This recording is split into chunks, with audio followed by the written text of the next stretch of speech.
Welcome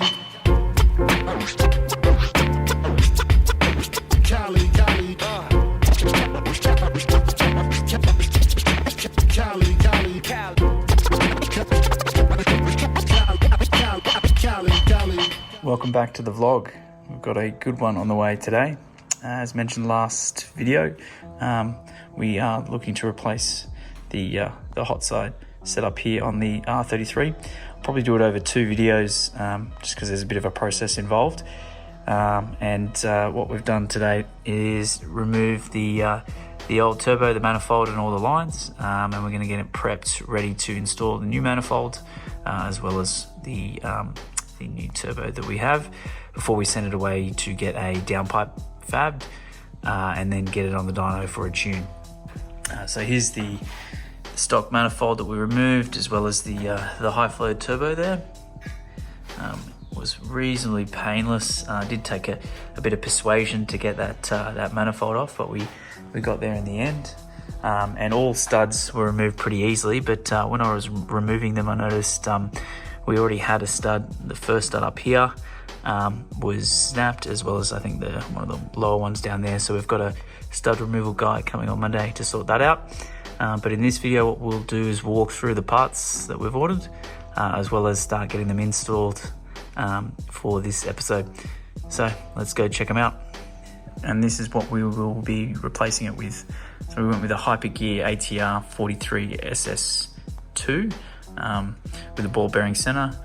Similar specs to a 3076 in terms of size. Should be good for about 300 to 350 rear wheel kilowatts on 98.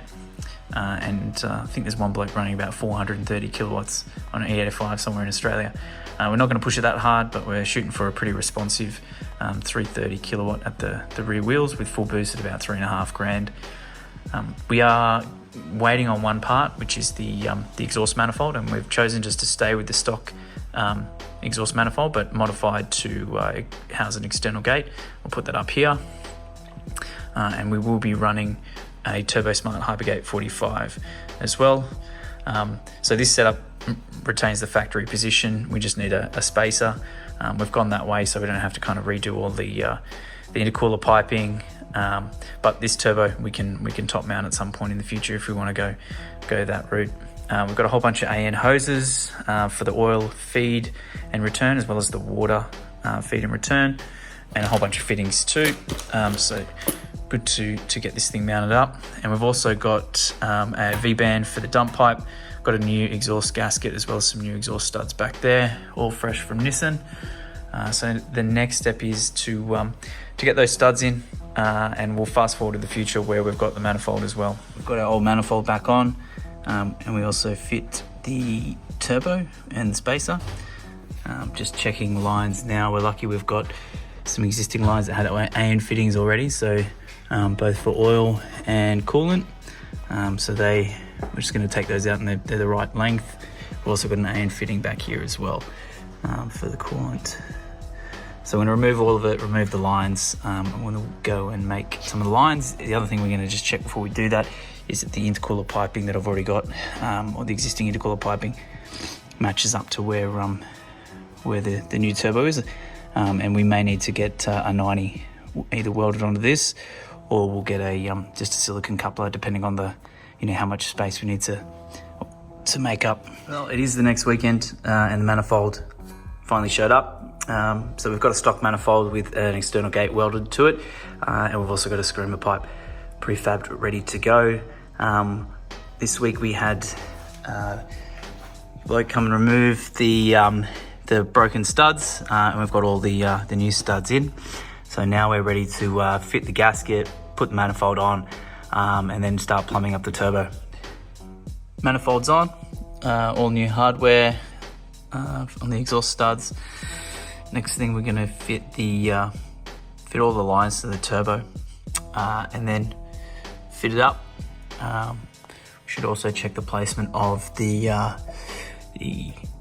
external gate as well, just to make sure there's clearance there. So I've test fit the turbo with all the lines. We're going to have to shorten the oil feed a touch. All the others are pretty good.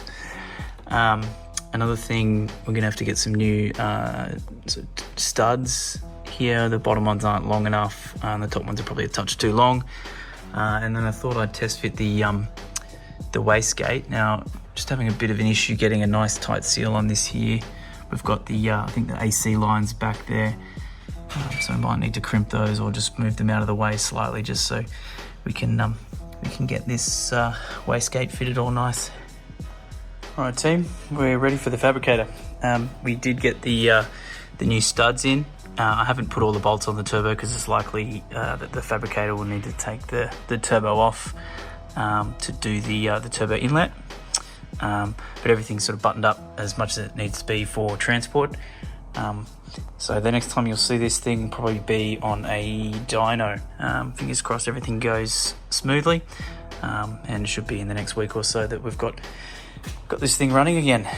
But thanks for tuning in to part 1 of the upgraded turbo.